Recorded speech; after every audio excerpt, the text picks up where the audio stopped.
es muy importante entender que si durante un año nuestras tierras no van a producir, ¿de qué vamos a sobrevivir si dependemos de la tierra? ¿Se lo pueden preguntar? Señor, ¿cómo es que 6 años trabajamos y en el 7º año la tierra no produce nada? ¿Y nosotros de qué vamos a sobrevivir?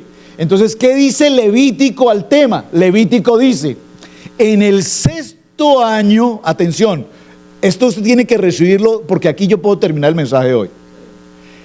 En el 6º año, la producción de tu cosecha será 3 veces más.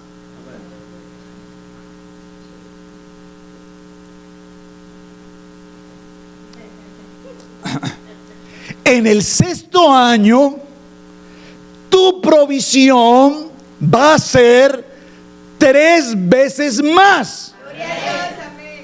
Edita, por favor, y coloca esta. Aunque la podemos mejorar. ¿Usted me está entendiendo?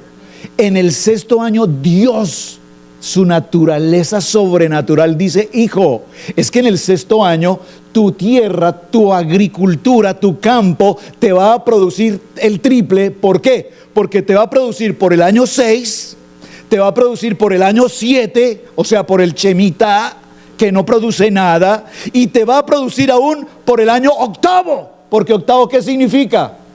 Hermana Pili,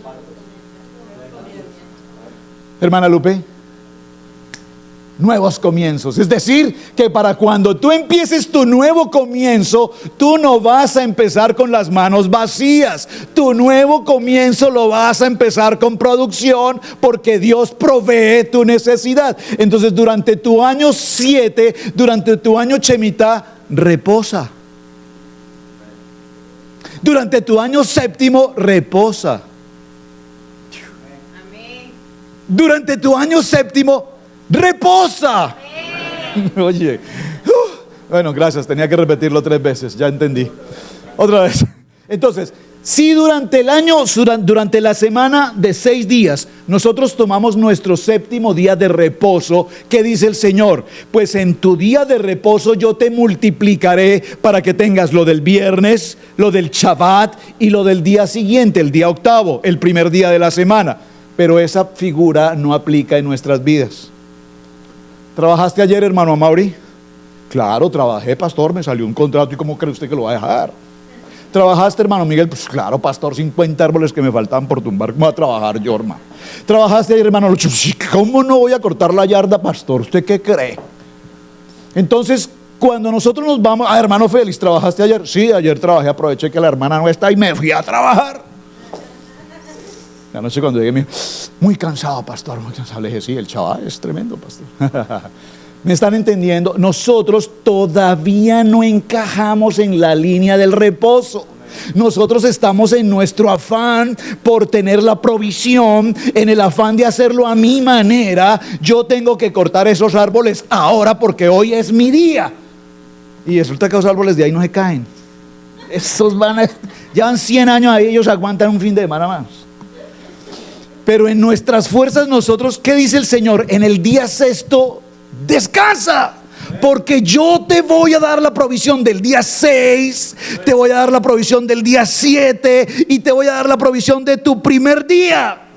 En el año 7 te daré la provisión del año 6, del año 7 y del año 8. Y en el día 49 o en el año del jubileo te daré la provisión, porque además en el año de jubileo te libraré de toda deuda, de todo compromiso, de toda obligación, para que en el año de jubileo tú seas, diga conmigo, yo tenga remisión, es decir, que toda mi deuda es pagada, y a partir del jubileo, en el primer año, en el siguiente año de jubileo, toda mi vida está absolutamente libre.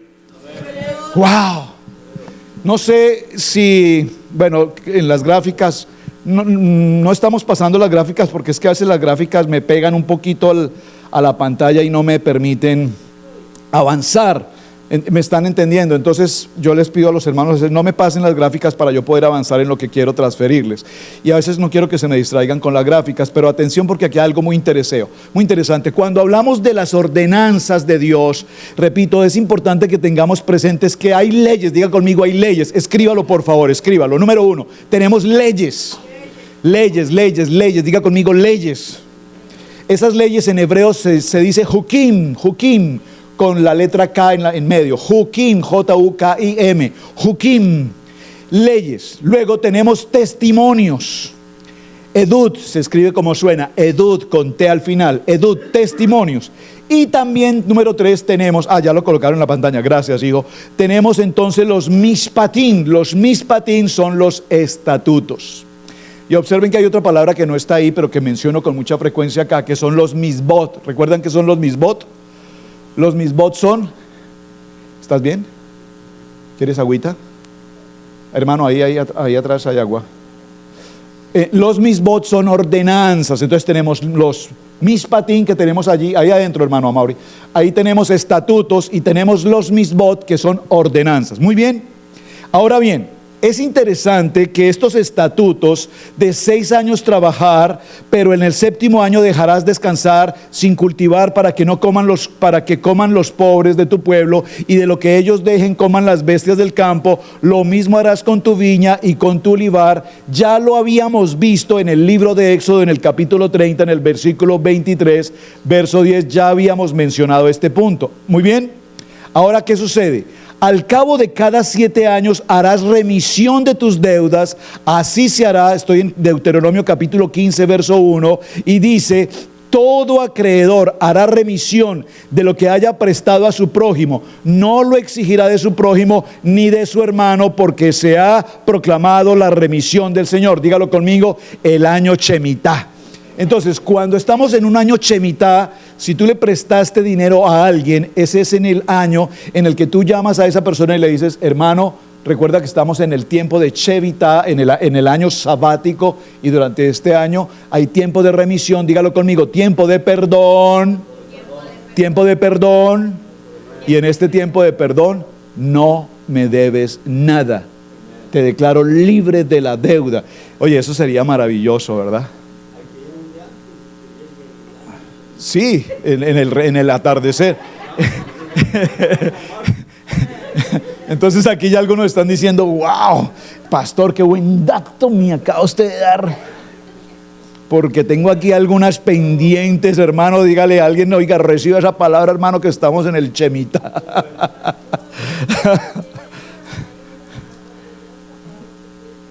Sí, vamos para allá. Gracias por recordármelo, vamos para allá. Entonces, esta palabra Shemitah se traduce con mayor frecuencia como la liberación o la remisión. De la palabra en español que dice remisión, se define como cancelación o reducción de una deuda o de un castigo. Ustedes recuerdan que los gobiernos, el presidente tiene la potestad también de declarar la libertad a una persona que ha sido declarada como, ¿cómo se llama?, condenado a vida, por ejemplo. Y el presidente de la nación tiene la oportunidad de abolir, es decir, de hacer el año Shemitah o el jubileo, declarar el perdón de vida para esa persona. Esto es interesante porque esas normas del derecho que se aplican vienen del derecho bíblico, y hoy nosotros las vemos, pero no sabemos su origen, de dónde se fundamentan. Entonces, este proceso de Shemitah tiene como consecuencia que afecta concretamente algo que a todos nos llama la atención, y es el sistema financiero. Los efectos de un año Shemitah tienen que ver con las similitudes de lo que ha sucedido en todos los aspectos de la economía mundial. Vamos a mencionar brevemente qué pasó con las Torres Gemelas y las bolsas de valores. Nosotros tal vez no alcanzamos a comprender, tal vez nosotros no alcanzamos a imaginar, creo que definitivamente nuestra mente no alcanza a entender lo que realmente transcurrió, sucedió y está escondido en el famoso 9/11 en los Estados Unidos de América. Todos lo que sabemos, porque somos testigos presenciales de esa historia, es que unos aviones impactaron las Torres Gemelas se desplomaron, y pues hubo un sinnúmero de muertos desde todo punto de vista. perdónenme, transeúntes, policías, socorristas y personas que estaban dentro del edificio que perdieron su vida en esta catástrofe.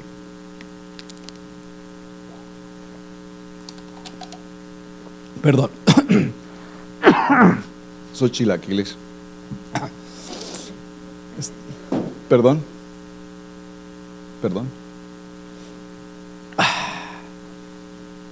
Toda esta historia tiene un antecedente escondido.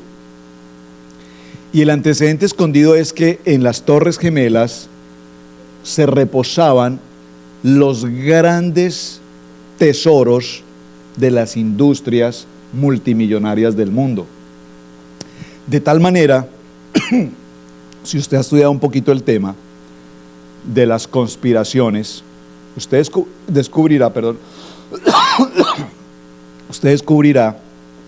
que días antes de que el atentado o el asunto sucediera, el edificio fue parcialmente desocupado. ¿Sabían ustedes eso, verdad? Muchas de las cosas importantes de valor, los diamantes, el oro, el dinero y muchas cosas fueron sacadas absolutamente en secreto por los hombres multimillonarios del momento. Para el mismo día del 9/11, miles de las personas que debían ingresar al edificio en un día normal de trabajo nunca llegaron, porque los empresarios les dijeron que ese día no llegaran.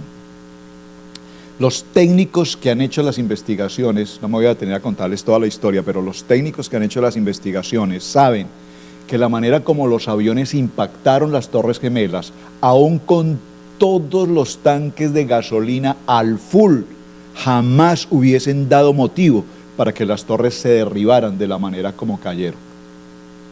Cuando se ven los videos, los técnicos en explosivos, la gente que conoce estas circunstancias saben que desde las alturas donde sucedieron los impactos se empieza a ver cómo los pisos inferiores empezaron a explotar de manera totalmente técnica, lo que indica que evidentemente el edificio estaba completamente ¿qué? Dinamitado, gracias, minado. Usted sabe cómo se hacen las demoliciones del día de hoy, son programadas. La conclusión a la que se ha llegado es que evidentemente todo fue un plan absolutamente preparado por el gobierno para hacer todo tipo de negocios, de todo tipo de circunstancias de carácter económico. ¿Por qué estoy mencionando todo esto? Porque todo esto tiene que ver precisamente con el año Shemitah. Todo esto tenía que ver con el Shemitah, con el tema de la remisión, con el librar las deudas. Las compañías de aseguranzas pagaron miles de millones de dólares a los hombres encargados de esas empresas que ya habían recuperado todas sus fortunas, pero aparte de eso se las pagaron porque ellos dijeron que las habían perdido durante el proceso de las torres. ¿Me están entendiendo? Es decir, esto se llama una conspiración. No vale la pena realmente detallar más de esto, porque lastimosamente esa conspiración costó la vida de miles de gentes que no tenían nada que ver con el problema. Pero en un año Shemitah es importante tener presente que el Shemitah tiene que ver precisamente con la condición de liberarnos de las deudas. Dígalo conmigo, librarnos de las deudas. El 11 de septiembre, el Wall Street sufre un golpe de los más poderosos que ha recibido la economía de este país, que obligó a cerrar la bolsa de valores de New York. Cerrar la bolsa de valores de Nueva York significa que la economía global, la economía del mundo venía a pique. ¿Amén? ¿Estamos claros en esto? ¿Por qué se sucede eso? Dice que la calamidad tuvo lugar un día martes. Su impacto obligó a Wall Street a cerrar durante casi una semana.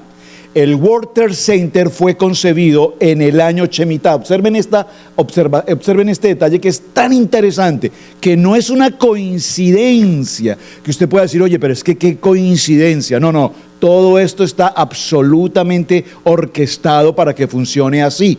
En el año 1945 se determina o se da al público el World Trade Center de Nueva York. En 1966 comienza en el año Shemitah. Fue construido durante un periodo de 7 años, comenzando y terminando en el año Shemitah. Fue finalizado y dedicado en el año Shemitah 1973 y fue destruido en el año Shemitah 2001. Entonces, esto nos lleva a concluir bíblicamente, a demostrar que desde el mismo momento en que se colocó la primera piedra del World Trade Center en Nueva York, hasta el momento en que ese World Trade Center fue destruido, todo tenía coincidencia escrita en un año Shemitah. Es decir, eso no fue circunstancia de la casualidad, eso simplemente obedece a una conspiración para que de esta manera suceda. ¿Están conmigo? Pero ¿qué tiene que ver eso con todos nosotros? Tiene que ver eso con todos nosotros, que todo esto afecta poderosamente nuestra economía. Vino un proceso de la bolsa de valores, se rompió completamente el proceso de la compra y venta de casas. Ustedes recuerdan durante ese tiempo cuántas cientos de familias en este país perdieron sus viviendas, sin ninguna consideración. Nosotros fuimos parte de ese proceso, estuvimos a 1 milímetro prácticamente de perder nuestra casa, pero Dios en su infinita misericordia, a su vez, permitió las leyes, diga conmigo, leyes, que nuevamente reactivaran la economía. Porque aquí la estrategia de la conspiración, ¿cuál es? Traer una economía solvente, que se forma un globo, lo que se llama una burbuja económica. ¿Usted sabe qué es una burbuja económica? Una burbuja económica es la que vive Estados Unidos. Estados Unidos es una burbuja económica. Empieza a crecer, todo aparentemente está bien, construcción, vivienda, planes vacacionales. La economía de los Estados Unidos crece de una manera impresionante. Toda la gente tiene dinero, hay solvencia económica, hay fluidez, hay comercio internacional, hay mercado, hay ventas, hay compras. Es impresionante, pero la burbuja crece tanto que repentinamente las burbujas explotan, y cuando la burbuja explota, todo se derrumba, se cae el World Trade Center, se pierde la economía mundial, miles de gentes pierden. Por favor, diga conmigo esto: miles de gentes pierden, porque hay algunos que están arriba, que a ellos no les importa si la compañía cae, porque si la compañía cae, ellos siempre se sostienen ahí. Entonces, a la compañía, ¿qué hacen?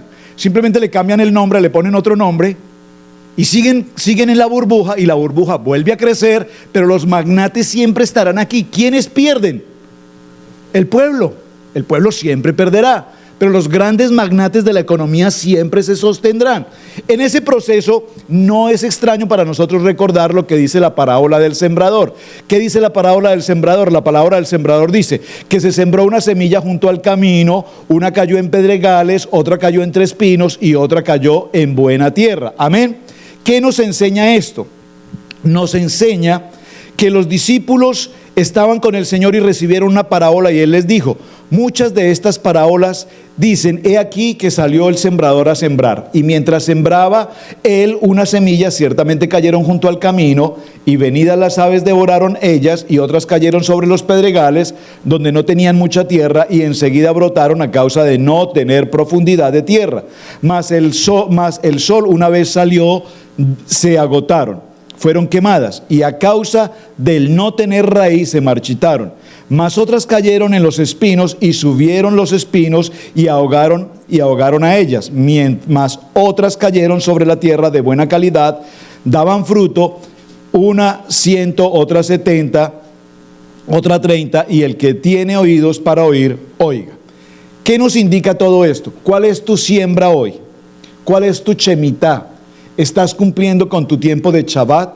Porque eso suena extraordinario, saber que va a venir un año de remisión. Suena maravilloso saber que Dios viene a través de su Hijo, y que su Hijo en su cruz, ¿qué hizo? Lo que realmente Yeshua hizo en la cruz fue ¿qué? Entregar su vida. ¿Por qué? Por mi deuda, para que se cumpliera el tiempo de ¿qué? El tiempo de reposo, y se creara el nuevo pacto. Diga conmigo, el pacto renovado. Yo no sé si usted me entendió esta partecita o quiere que la repita. Amén. ¿Quiero que lo repita? Gracias. ¿Alguien quiere que lo repita? Necesito repetirlo. El pueblo de Israel, ¿por qué pasó a cautividad? Porque no cumplieron con las leyes, no cumplieron con las ordenanzas, no cumplieron con los misbot, no cumplieron con los mandatos. Por lo tanto, cayeron o incurrieron en toda una serie de idolatría, y la idolatría los llevó a cautividad, a exilio. Pero cuando nosotros, su pueblo, pasamos por ese proceso de idolatría, usted va a decir: pastor, yo no tengo idolatría, yo no tengo imágenes, yo no tengo nada de eso. Eso fue lo que nos libró, eso fue lo que libramos nosotros de la religión tradicional. Ya no tenemos las imágenes. Pero la idolatría continúa en nosotros. ¿Dónde está la idolatría hoy en nosotros? En nuestros hijos, en nuestros esposos, en mi esposo, en mi esposa, en mi auto, en mi casa, en mis cuentas, en mi trabajo, en el gym, en tantas cosas tenemos idolatría. Amén. O sea, idolatría no son imágenes. Todo cuanto nosotros amamos más que Dios será idolatría. Amén. Entonces, en ese proceso, nosotros, ¿qué hicimos? El Padre Celestial envía a su Hijo. Su Hijo viene y ¿qué encuentra? A un pueblo rebelde, a un pueblo en pecado, a un pueblo en idolatría. Y a ese pueblo en idolatría, ¿qué hace el Señor? El Hijo va a un proceso de cruz, a un año Shemitah, a un jubileo. Y en el jubileo, ¿qué hace el Padre? Entrega a su Hijo en la cruz. Hay un precio de sangre, hay un sacrificio, porque por la sangre de Cristo somos ¿qué? Redimidos. Hay un tiempo de Shemitah, hay un tiempo de Yovel, hay un tiempo de jubileo. Somos libres de la deuda, somos libres del pecado, hemos sido redimidos de toda condenación. Amén. Se cumplió el Shemitah, se cumplió el Shabbat, se cumplió el Shemitah, se cumplió el jubileo, y en la cruz hemos sido libres. El Señor vino a cumplir esa palabra. En el momento en que esa palabra se cumple, entonces nace un nuevo pacto, o un pacto renovado. Por favor, diga conmigo: pacto renovado. Pacto renovado. No dice pacto abolido. Es una doctrina que tenemos hoy tan vergonzosa entre los hermanos, decir que el antiguo pacto o el testamento antiguo o el antiguo... La palabra testamento de por sí es una palabra incorrecta. La palabra es libro antiguo o pacto antiguo. El pacto antiguo no podía ser borrado, porque lo que el Señor hizo fue... ¿Qué significa renovar el pacto? Cuando usted tiene un contrato de renta y lo firma nuevamente al siguiente año, que normalmente se hace de manera automática, me explico, no abolió el anterior, simplemente le da continuidad a uno nuevo, se renueva el pacto. Eso es simple, o sea, eso no necesita más de un poquito de sentido común para entender que usted no anuló el anterior, sino que simplemente le dio continuidad al anterior y automáticamente se renueva el nuevo. Por eso se llama pacto renovado, no como lo llamamos también Nuevo Testamento. Entonces, a lo que la hermana Mireya mencionaba ahora, gracias por decirlo, segundo libro de Crónicas, en el capítulo 36, verso 20, yo lo leo, dice, usted tome nota: y a los que han escapado de la espada los llevó a Babilonia. ¿Por qué? Porque entraron en un tiempo de idolatría. Fueron siervos de él y sus hijos hasta el dominio del reino de Persia, para que se cumpliera la palabra por la boca de Jeremías el profeta, hasta que la tierra hubiese gozado de sus días de reposo. Porque el pueblo de Israel no le dio el tiempo de reposo a la tierra, hasta en eso desobedecieron. Entonces Dios dijo: hasta que la tierra no tenga los días de reposo, los llevaré al exilio. ¡Wow! Tremendo.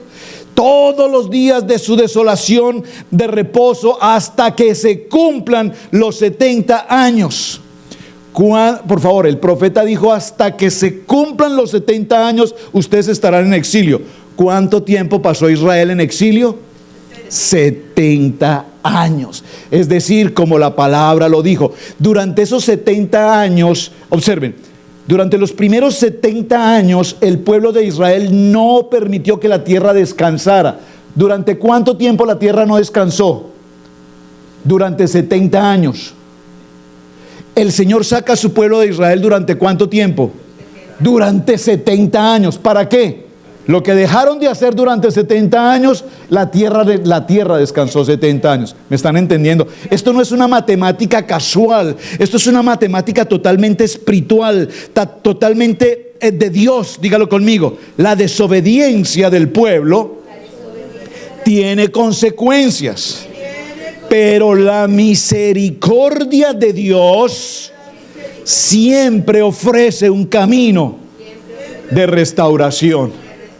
Por lo tanto, si hemos pasado por equivocación, el Señor dice: yo sé que has pasado por una equivocación, yo sé que no has tenido el tiempo de reposo, pero yo tengo misericordia de ti, por lo tanto yo haré de ti un tiempo de restauración. Dígalo conmigo: mi tiempo de redención. El pueblo que vivió en la tierra durante este tiempo de Yeshua estuvo bajo el dominio de ¿qué imperio? ¿Cuál fue el imperio? Muy bien, gracias. El imperio romano, de acuerdo. Y bajo el imperio romano, las 12 tribus pasaron por ese proceso. Durante ese tiempo del imperio romano, estas 12 tribus no tuvieron tierra, no tenían físicamente un lugar propio. ¿Por qué? Porque habían sido esparcidos y toda la tierra le pertenecía en ese momento a Roma. Pero aquí hay algo muy interesante y vamos a entrar ya en nuestro cierre. En el Evangelio de Lucas, en el capítulo 4, verso 16, dice la palabra: vino a Nazaret, ¿quién? Yeshua, donde se había criado. Y en el día de reposo entró en la sinagoga conforme a la costumbre y se levantó a leer. Y se le dio el libro del profeta Isaías. Por favor, observen. No se le dio la Nueva Versión Internacional, ni la Reina Valera, ni se le dio nada distinto. Se le dio ¿qué evangelio? Porque yo recuerdo que en una iglesia hace unos años, muchos días en Washington, estuve predicando en una iglesia y les dije: hermanos, por favor, estemos en pie, vamos a abrir nuestras Biblias en el Evangelio de Isaías. Y todos los hermanos se miraron. ¿Cómo, pastor? ¿Cómo dijo? En el Evangelio de Isaías. Pero pastor, no hay un evangelio de Isaías. ¿No hay un evangelio de Isaías? Aquí dice: y se le entregó a Yeshua el libro en el evangelio de Isaías, y habiendo abierto el libro, halló el lugar donde estaba escrito: el Espíritu del Señor está sobre mí, por cuanto me ha ungido para dar buenas nuevas a los pobres, me ha enviado a sanar a los quebrantados de corazón. Por favor, observe, porque aquí nos está hablando de lo que es un Shemitah y aquí nos está hablando de lo que es un jubileo. Yeshua sabe lo que está leyendo. Él está leyendo Shabbat, Shemitah y Yobel. Amén. Dice: en el tiempo de jubileo, en el tiempo Shemitah, en el tiempo de Shabbat, que es en el que él está leyendo el texto, dice: se me ha enviado para sanar a los quebrantados de corazón. Se me ha enviado a pregonar libertad a los cautivos, a darle vista a los ciegos, a poner en libertad a los oprimidos, a predicar el año agradable del Señor. ¿Cuál es el año agradable del Señor? Dígalo conmigo: el tiempo del año sabático. Porque es que el tiempo del año sabático no es que la gente no tiene nada que hacer, pastor, pero es que en un Shabbat, entonces ¿qué hace uno? ¿Qué hace en un Shabbat uno? No puede hacer nada. En un Shabbat no se puede hacer nada. Lo que hay que hacer en un Shabbat, ¿qué es? Estudiar la palabra. ¿Me están captando esto? Ahora, estamos hablando del Shabbat de un sábado, pero estamos hablando del Shemitah ¿de qué? De un año. ¿Qué se hace durante un año? Durante un año tu tierra reposará. Y como tú eres un agricultor, ¿qué haces? Pues reposas, porque no necesitas provisión. ¿Por qué? Porque la provisión ya Dios te la dio, es más, por adelantado. Entonces tú no necesitas asolearte, tú no necesitas salir a buscar nada, porque la provisión ya la tienes. Como ya el Señor te dio la provisión, dice: durante este año de reposo, ahora lo que vas a hacer en este año sabático es que estudia la palabra, dedícate a prepararte en la palabra, concéntrate en aprender la palabra. Y dice la palabra: he venido para predicar el año agradable del Señor. Y enrollando el libro, le dio al ministro y se sentó, y a los ojos de todos en la sinagoga estaban fijos en él, y comenzando a decirles: hoy se ha cumplido esta escritura. Entonces estamos hablando de lo que es la ley de la redención. Ustedes recuerdan a Ruth. Bueno, Ruth está hoy con nosotros, Ruth, pero no, Ruth, digo, a Boz. ¿Recuerdan a Boz? ¿Quién era Boz? Dilo más fuerte, por favor. Boz, el pariente redentor. ¿Por qué se le llama a Boz el pariente redentor? Porque el pariente redentor vino y tomó a quién era Ruth, una moabita. ¿Y qué hizo él con ella? Se casó con ella, la redimió. Por eso Boz es el pariente redentor. ¿Qué hizo Yeshua con nosotros? ¿Quiénes somos nosotros? La iglesia. ¿Quiénes somos nosotros? La novia. ¿Quiénes somos nosotros? Los moabitas. ¿Quiénes somos nosotros? Los hispanos. ¿Quiénes somos nosotros? La esposa. Entonces Yeshua, el pariente redentor, viene en el Shemitah, en el jubileo, va a la cruz, paga mi deuda, me hace libre y me honra y me coloca en una posición de hijo del rey. ¿Me están entendiendo esto? Entonces, hablar de Shabbat, hablar de Shemitah o hablar de Yobel es maravilloso, porque si nosotros como hijos del rey lo entendemos, entonces sabemos que todas las cosas en el Señor nos ayudan para bien. Vamos bien, y voy a cerrar solo con un texto. Voy a hacer una comparación de dos textos para dejarlo allí, porque creo que la palabra hasta ahí está bien. En el libro de Marcos, en el capítulo 15, verso 34, dice la palabra: a la hora novena, yo les leo, si usted quiere buscarlo en su Biblia, me gustaría que tomara nota por lo menos. Marcos capítulo 15, verso 34 dice, hablando de Yeshua, el pariente de redentor, dice: a la hora novena, Yeshua clamó a gran voz diciendo: Eloi, Eloi, lama sabactani, que traducido en español es: Dios mío, ¿por qué me has desamparado? El libro de los Salmos, en el capítulo 22, verso 1, dice este mismo texto. Es decir, recuerde que esto ya lo estudiamos en otro momento. Cuando Jesús estuvo en la cruz, dio lo que llamamos 7 palabras. ¿Recuerdan? ¿Qué eran esas 7 palabras? No. Las 7, ya lo estudiamos aquí. Las 7 palabras que Yeshua pronunció en la cruz, ¿qué eran? ¿O qué son? Mejor, porque son. ¿Qué son? No cuáles son. ¿Qué son? Eso lo estudiamos aquí. Son salmos. Pues sí. Entonces, porque es que uno dice, el Señor está en la cruz crucificado. Y Él dijo: perdónalos porque no saben lo que hacen. Sí.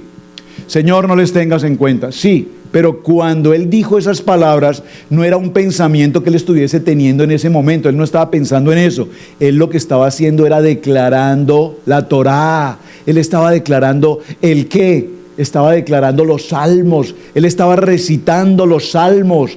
¿Por qué? Porque cuando Él decía, por ejemplo, Dios mío, ¿por qué me has desamparado? Y los que estaban alrededor allí escuchándolo, ellos seguían todo el texto y lo repetían todo. Era como si Él les diera el título de la canción y los que estaban alrededor, que se sabían la Torá, recitaban todo lo demás. Qué cosa más bella, ¿verdad? Esto es maravilloso. Entonces dice, Salmo 22.1 dice lo mismo que Marcos 15.34. Estando en la cruz, Elohim, Elohim, lama sabactani. En el Salmo 22.1 dice: Dios mío, ¿por qué me has desamparado?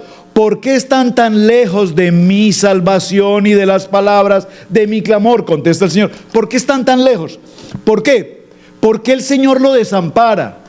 Porque el Señor dice: hijo, porque tú vas a pagar el Shemitah, el Shabbat, el Shemitah y el Yobel del pueblo de Israel, para que ellos sean perdonados de toda deuda, de todo pecado, para que puedan ser mis hijos, para que sean libres. Vamos a tomar sacrificio de sangre y tú vas a pagar ese precio por la humanidad. Amén.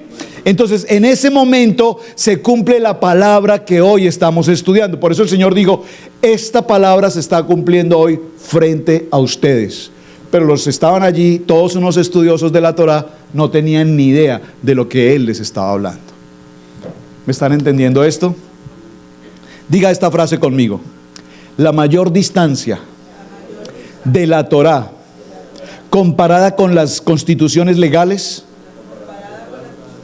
Es la distancia que tenemos hoy con toda la historia del antiguo Medio Oriente. No sé si lo entendieron, se lo explico, 2 segundos. La distancia que tenemos hoy con lo que estamos estudiando es que todo lo que pasó en el Medio Oriente, nosotros lo queremos traer al siglo XXI. Y eso no funciona, hermanos.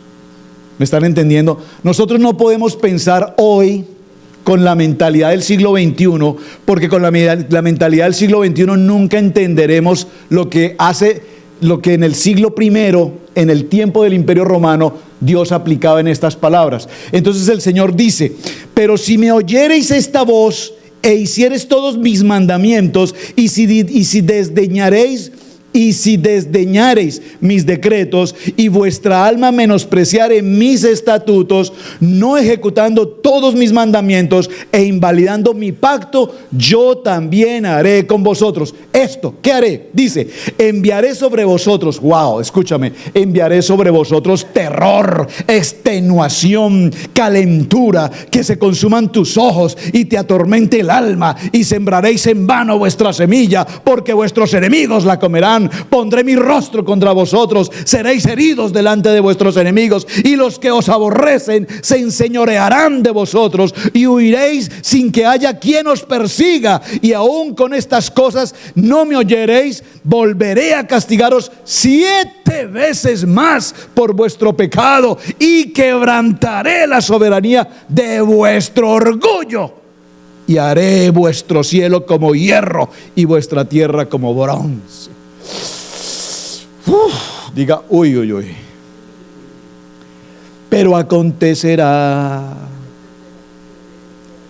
28:1 de Deuteronomio, que si oyeres atentamente la voz. Y el Señor nos habla con ese amor y con esa ternura y dice: hijo, pero si escuchares atentamente la voz para guardar y poner por obra todos estos mandamientos que yo te prescribo hoy, también Yahweh tu Dios te exaltará sobre todas las naciones de la tierra, y vendrán sobre ti todas estas bendiciones, y te alcanzarás si oyeres la voz de Dios. Bendito serás en la ciudad y bendito serás en el campo, bendito el fruto de tu vientre, bendito el fruto de tu tierra, el fruto de tus bestias, la cría de tus vacas y los rebaños de tus ovejas. Bendita será tu canasta y tu arteza de masar, bendito serás en tu entrar y bendito en tu salir. Yahweh derrotará a tus enemigos, alguien diga amén. Que se levantaren contra ti, por un camino saldrán contra ti, y por 7 huirán delante de ti, amén. Te enviarán de bendición en bendición sobre tus ganeros,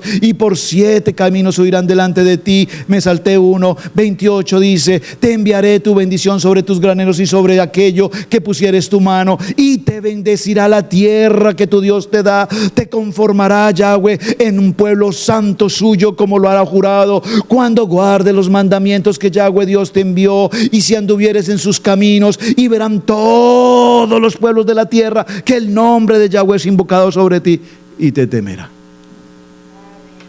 ¿Cuánto nos cuesta entender esto?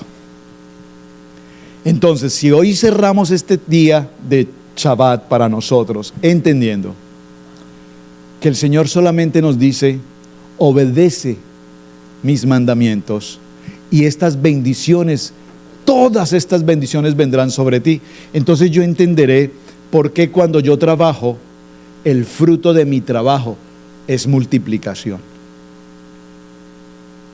En estos días el hermano Miguel colocó unas fotografías de unos árboles que ha cortado, y vi que colocó unos árboles que creo que mis brazos no alcanzan el ancho, ¿verdad?, de esos árboles, inmensos.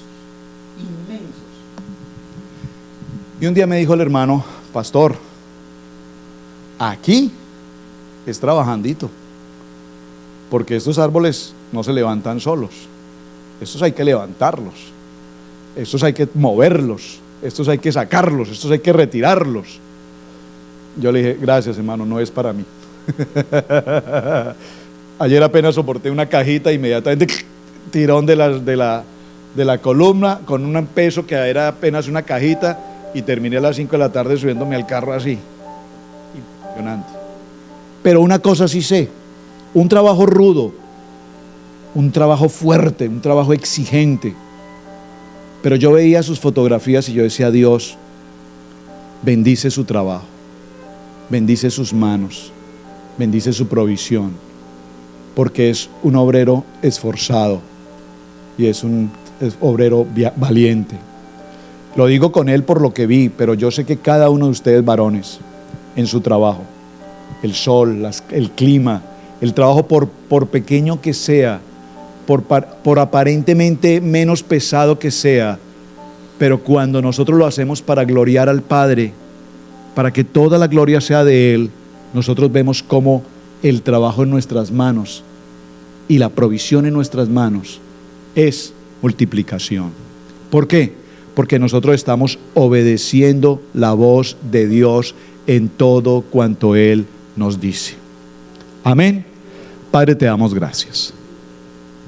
Señor, sabemos que a lo largo de nuestra vida en muchas cosas te hemos fallado. En muchas, Señor. En muchas. Que si cierro mis ojos por un momento y medito en cuántas áreas de mi día a día te puedo lastimar, ofender, Señor.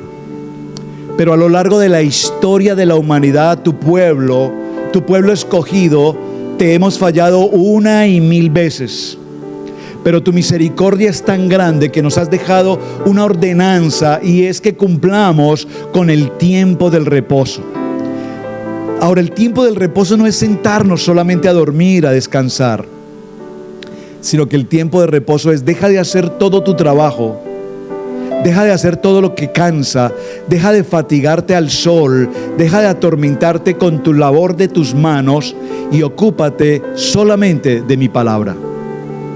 Porque si meditas en esta palabra de día y de noche y haces conforme en ella está escrito, entonces todas estas bendiciones vendrán sobre ti. Bendito serás en tu entrar y bendito en tu salir.